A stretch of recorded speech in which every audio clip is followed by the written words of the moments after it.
kukuambia kwamba utachomeka. Hiyo sio kusudi yetu. Kusudi yetu ni kukuambia kwamba kuna mmoja ambaye anakupenda. Sijui ama kuna yeyote ashai kupenda akajitoa kukufa kwa ajili yako. Sijui ama kuna rafiki kama yule. Lakini tumekuja kukuambia kuhusu mmoja aliyejitoa kwa ajili yako. Hata kama hakujua ya kwamba utamkubali, lakini alijitoa tu kwa sababu ya upendo. Kwa hivyo kabla hatujaendelea, ningependa tuanze kwa maombi, kwa sababu kuna hii zawadi ambayo Mungu alitupa ya kuwasiliana naye. Nayo ni njia ya maombi. Kwa hivyo ningekuomba muda wako wa dakika 1 ama 2 tupate kuomba ili tufungue mkutano wetu wa jioni ya leo. Hebu tuombe.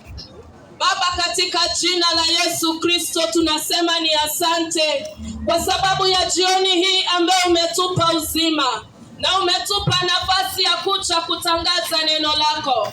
Biblia inasema ya kwamba injili ndiyo nguvu iletayo wokovu kwa wote waaminio. Siku ya leo tunashukuru kwa kutupa nafasi ya kuja mahala hapa kulihubiri neno lako. Kwa hivyo tunasema ni asante kwa sababu tunajua hii si habari yetu. Hii ni habari yako. Na unaenda kuwa pamoja nasi tunapoanza, tunapoendelea, hata tunapofunga. Katika jina la Yesu Kristo. Ni asante kwa sababu ulimtuma mwana wako kwa sababu ya kutupenda. Kwa hivyo jioni hii ya leo ninatangaza ya kwamba kuna wokovu katika mahala hapa kwa jina la Yesu Kristo. Bwana, tunakushukuru tuanzapo, tunakushukuru tuendeleapo, hadi tutakapotamatisha. Tunasema ni asante. Kwa jina la Yesu Kristo tunaomba na kuamini. Tuseme amen. Mchezo. Kwa hivyo siku ya leo tunafurahia ushindi wa Kristo, kwa sababu yeye ndiye aliyekuwa katika ule uwanja, ya kwamba akapigana vita, ya kwamba akajitoa uhai wake, akapigana vita na kujitoa na akasulubiwa pale msalabani. Na Biblia inasema ya kwamba wakati Yesu aliposulubiwa, ya kwamba ni dhambi zetu zilizokuwa zinasulubiwa, ya kwamba Yesu alipopigwa viboko ni magonjwa yetu aliyokuwa anaadhibiwa. Kwa hivyo asubuhi ya leo, wewe unayenisikia, nina habari njema jioni ya leo, ya kwamba kuna mmoja ambaye amepigana vita, ya kwamba kuna mmoja ambaye ameondoa laana. Damu ya Yesu tu ndiye iwezayo kuondoa laana. Damu ya Yesu tu ndiyo iwezayo kusamehea dhambi. Kwa hivyo asubuhi ya leo tumekuja kukuambia kwamba Mungu anakupenda, Mungu anakujali, na Mungu ametoa suluhisho ili siku ya leo utakapomwamini upate kuishi maisha ya amani. Biblia inasema ya kwamba injili, hii habari ndiyo nguvu ya Mungu iletayo wokovu. Kwa hivyo si juhudi zako, si kazi yako. Kazi yako ni kuamini kazi ambayo Kristo alifanya msalabani, ya kwamba alizibeba dhambi zako, ya kwamba alichukua masikitiko yako, ya kwamba alichukua maumivu yako, ya kwamba alichukua aibu yako. Kwa hivyo siku ya leo lako tu ni kumwamini, kwa sababu wokovu amekwisha peana.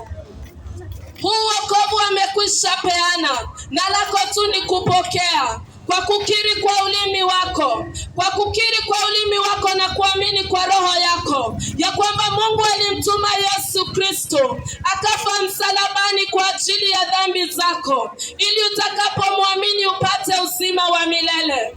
Kwa hivyo nataka nikuelezee hii hadithi ya kijana mmoja aitwaye Daudi, ya kwamba siku moja kulikuwa na watu waitao Wafilisti. Na Wafilisti walikuwa wanakejeli jeshi la Israeli.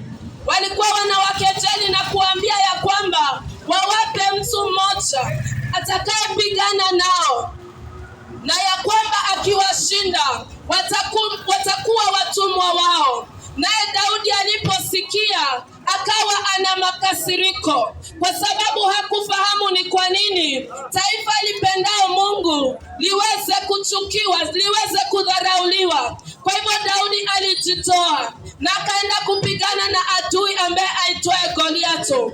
Na wakati alipopigana naye, kama tujuavyo ni ya kwamba Goliato aliuliwa na Daudi. Naye alipouliwa, wale watu wa Israeli wakawa wana furaha, wakawa wanashangilia kana kwamba walikuwa pale vitani. Lakini tunajua kwamba ni Daudi ndiye aliyechukua jiwe na kumgonga yule adui na kumwangamiza.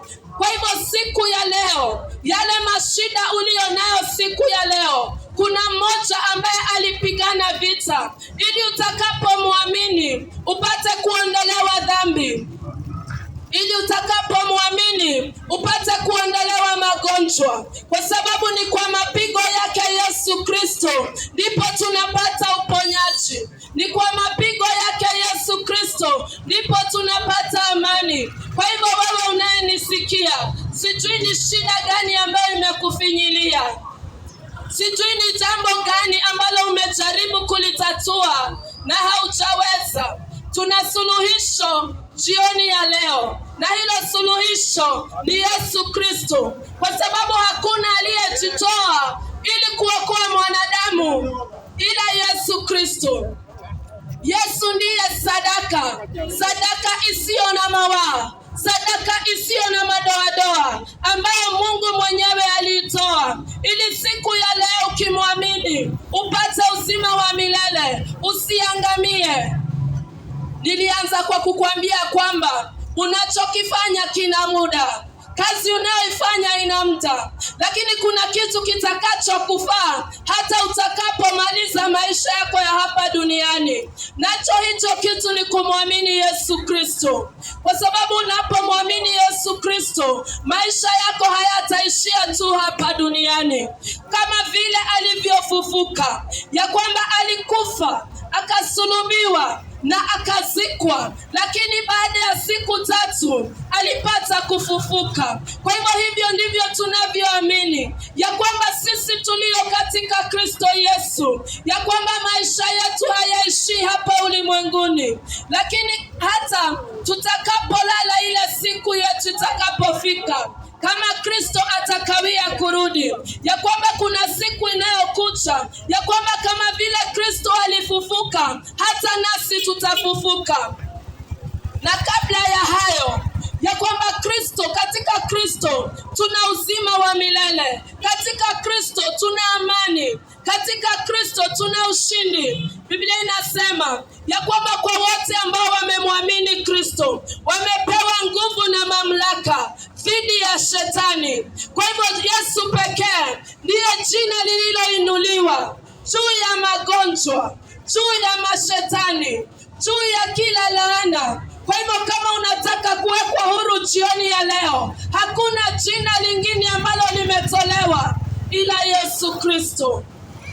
Kwa hivyo tuna habari njema siku ya leo, ya kwamba unaweza wekwa huru, ya kwamba unaweza ishi maisha ya amani, ya kwamba unaweza ishi maisha ya furaha utakapomwamini Yesu Kristo, utakapomkubali Yesu Kristo awe Bwana na Mwokozi wa maisha yako, ya kwamba hakuna njia 2 ama 3, njia ni moja tu, nayo njia ni Yesu Kristo, na jinsi ya kumpokea ni moja tu, nayo ni kumwamini. Kwa sababu Biblia inasema katika Warumi 10:9 ya kwamba utakapoamini kwa roho yako ya kwamba Kristo Yesu ni Bwana, na ukiri kwa ulimi wako ya kwamba Bwana alimfufua Yesu, utapata kuokoka. Kwa hivyo njia ni moja tu, ya kumwamini Yesu Kristo, ya kwamba yeye alikufa, ya kwamba yeye aliteswa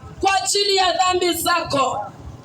Kwa hivyo unayenisikia jioni ya leo, tuna suluhisho, tuna jibu, nalo jibu ni Yesu Kristo. Ya kwamba ukamwamini jioni ya leo, ya kwamba ukampa maisha yako ili apate kukuweka huru. Hakuna pahali popote unapoweza kupata amani, Hakuna mahali pengine popote unaweza pata amani ila kwa Yesu Kristo. Hakuna supermarket ambayo unaweza enda kununua amani. Hakuna duka hata liwe kubwa aje ambalo unaweza enda kununua uzima. Lakini Yesu anasema amepeana bure. Na unachohitaji ni kuamini tu. Unachohitaji ni kukubaliana na hii habari. Kwa sababu hii ndiyo habari iletayo uzima wa milele.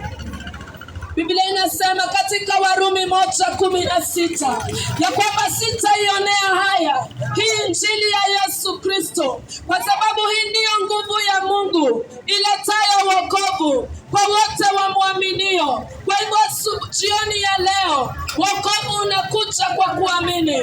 Mungu anadhihirisha nguvu na wokovu wake kwa kumwamini Yesu Kristo. Hawezi kuzijua nguvu za Mungu kwa njia nyingine yoyote ila katika kumwamini Yesu Kristo. Hivyo tu ndivyo atakavyoweza kukupa amani.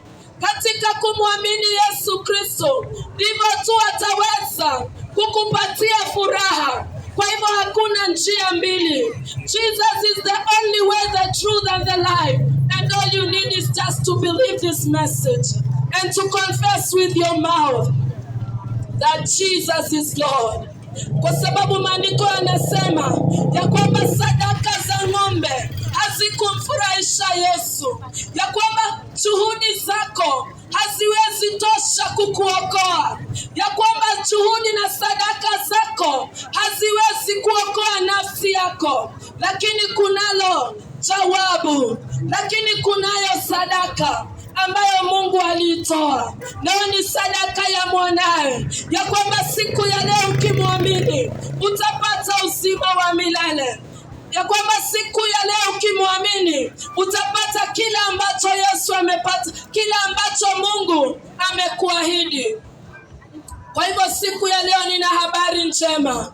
Wewe mama unayenisikia, wewe baba unayenisikia, wewe msichana unayenisikia, nayo hii habari ni ya kukuambia kuna maisha ya amani, kuna maisha ya afya, kuna maisha ya furaha, nayo ni maisha katika Kristo Yesu. Mpe Yesu maisha yako siku ya leo. Sema ndiyo kwa Yesu na utakuwa unasema ndiyo kwa amani. Sema ndiyo kwa Yesu na utakuwa unasema ndiyo kwa uzima. Kwa hivyo unayenisikia jioni ya leo, nimekuja na habari njema, ya habari ya uzima wa milele. Nimekuja na habari njema, habari ya amani, na iko katika Kristo Yesu. Iko katika Kristo Yesu. Hakuna dhabihu ingine inayokubalika ila ambayo Yesu alitoa pale msalabani. Hiyo ndiyo habari tu. Hiyo ndiyo tu dhabihu inayokubalika. Nayo ni rahisi sana ya kwamba upokee Yesu. Ya kwamba useme kwa ulimi wako, nimekukubali Yesu. Ya kwamba unibadilishe, nimekukubali Yesu. Ya kwamba unifanye kiumbe kipya. Kwa sababu Biblia inasema katika Wakorintho wa pili sura ya 5 mstari wa 17 ya kwamba wote walio katika Kristo Yesu wamefanyika kiumbe kipya. Ya kwamba ya kale yameisha na mambo yote yamefanyika mapya. Mambo gani yanayofanyika mapya? Ya kwamba ukiwa katika Kristo Yesu umeondolewa laana. Kwa sababu Biblia inasema katika Wagalatia 3 mstari wa 13 ya kwamba Yesu alipoangikwa msalabani alizibeba laana zako. Kwa hivyo asubuhi ya leo, jioni ya leo, ukitaka kuishi maisha yasiyo na laana, mpokee Yesu. Kwa sababu alibeba laana zako pale msalabani. Kwa sababu alibeba masikitiko yako pale msalabani. Njoo ufanyike kiumbe kipya. Njoo ufanyike mwana wa Mungu. Kwa sababu Biblia inasema ya kwamba wote waliomwamini, wote waliompokea, aliwapa uwezo wa kufanyika wana wa Mungu. Nao wana wa Mungu wana urithi. Wana wa Mungu wana ya urithi. Kwa hivyo jioni ya leo, suluhisho ni kumpokea Yesu. Hao watoto wako ukitaka wafanikiwe, suluhisho ni Yesu. Kwa sababu hata ukiwaachia mali, bila Yesu ile mali haitawasaidia. Lakini wakiwa katika Kristo Yesu, hata usiwaachie kitu, watakuwa watoto wamebarikiwa. Watakuwa watoto wameinuliwa. Sitaki niseme habari zangu, lakini nina ushuhuda ya kwamba Yesu Kristo anadumisha, ya kwamba Yesu Kristo anabadilisha maisha. Na ndio kwa maana nimekuja jioni ya leo nikwambia ya kwamba usisumbuke tena, kwa sababu Yesu anakupenda, kwa sababu Yesu anakujali, kwa sababu Yesu anakuwazia mawazo mema, ya kwamba anasema niamini tu. Niamini tu. Wajua ukienda kule kwa klabu, lazima utoe pesa ili upewe hiyo kitu. Lakini Yesu anasema, mimi sitaki pesa, nataka tu niamini.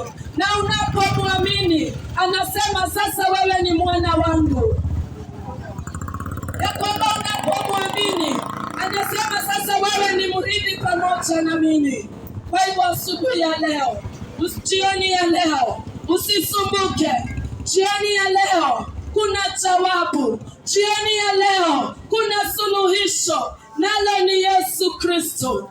Jesus Christ is the answer. Jesus Christ is the solution. Jesus Christ is the answer. Oh, that you may receive him today. Oh, that you may receive him today. Yeye alishajitoa. Wokovu umetolewa kwa yeyote, lakini lililobakia ni lako kumpokea. Na ndipo tumekuja jioni ya leo ili tukwambia ya kwamba haufai usumbuke tena, kwa sababu kunalo suluhisho, kwa sababu kunalo jawabu, nalo ni Yesu Kristo. Msichana, ukitaka maisha yako yaendelee, jibu ni Yesu Kristo. Mama, ukitaka ndoa yako isimame, jibu ni Yesu Kristo. Ewe baba, ukitaka maisha yako yasimame, jibu ni Yesu Kristo. Jesus is all in all. Jesus is all in all. That is the solution that God has given us. That if you receive Jesus, you receive everything. That when you accept Jesus, you accept everything that God has given him. You receive everything that God has given us. It is very simple. It is just to believe this message that I am preaching to you, that Jesus is the Son of God, that Jesus is the way, the truth, and the life. And all you need is to say, yes, Jesus. Yes, Jesus. Ndiyo Bwana. Ninakubaliana na hii habari ambayo yule dada anahubiri, ya kwamba wewe ni mwana wa Mungu. Kwa hivyo nataka nikupe nafasi ili upate kumpokea Yesu Kristo, kwa sababu ni rahisi sana. Mungu atasema ya kwamba ukileta hili wala lile, nitakupa wokovu. Mungu anasema ya kwamba amini tu. Amini ya kwamba nilimpeana mwanangu akawa suluhisho. Hilo tu ndilo Mungu analokuhitaji, ya kwamba ukamwamini, ya kwamba ukamwamini. Na ukisha mwamini, ukiri kwa ulimi wako na kusema Yesu ni Bwana na Mwokozi wa maisha yako. Maandiko yanasema katika Wakolosai 1:13 ya kwamba Mungu ametutoa katika utumwa wa giza na kutuleta katika ufalme wa mwanaye ampendaye sana. Utumwa wa giza ni upi? Ni utumwa ambao umeshika watu ambao hawako katika Yesu, ya kwamba kabla haujakunywa kitu hauwezi kuwa sawa. Huo ni utumwa wa giza, utumwa wa laana. Na Yesu anasema ya kwamba utakapomwamini atakutoa katika ule utumwa wa giza na kuleta katika ufalme wa mwanaye ampendaye sana. Ufalme wa kutamalaki, ufalme wa kurithi, ufalme wa kukemea magonjwa, ufalme wa kukemea mapepo, ufalme wa ushindi, na tunakukaribisha kwenye huu ufalme kwa njia rahisi sana ya kumpokea Yesu, kwa njia rahisi sana ya kuamini hii habari na kusema ndiyo Bwana, ndiyo Bwana, kwa sababu yeye pekee ndiye njia, kweli na uzima wa milele. Kwa hivyo jioni ya leo unayenisikia, uwe kwa nyumba ama katika biashara yako, hii haina mambo mengi. Si lazima hata uje hapa, unaweza rudia ombi hata ukiwa mahali pale, na ukirudia hili ombi utakuwa umempa Yesu nafasi. Haijalishi uwe mtoto, haijalishi uwe mama, uwe kijana ama msichana, njia ni moja tu ya kuamini.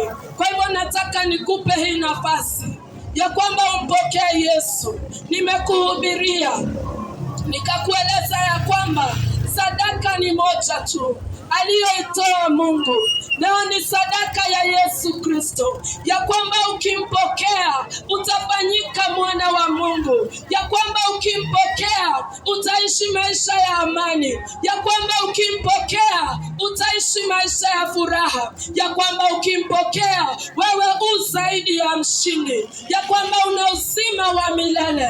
Haleluya, Bwana Yesu asifiwe. Kwa hivyo rudia nyuma yangu, sema Bwana Yesu, Bwana Yesu, nimeamini ya kwamba wewe ni mwana wa Mungu. Nimeamini ya kwamba wewe ni mwana wa Mungu. Ninakiri kwa ulimi wangu, na ninakiri kwa ulimi wangu, na kuamini kwa moyo wangu, na kuamini kwa moyo wangu, ya kwamba ulikufa msalabani, ya kwamba ulikufa msalabani kwa ajili ya dhambi zangu, kwa ajili ya dhambi zangu. Nimepokea wokovu, nimepokea wokovu, nimepokea msamaha wa dhambi, nimepokea msamaha wa dhambi, nimepokea uzima wa milele, nimepokea uzima wa milele, kwa jina la Yesu Kristo, kwa jina la Yesu Kristo. Amen. Amen. Kwa hivyo kama umerudia hilo ombi,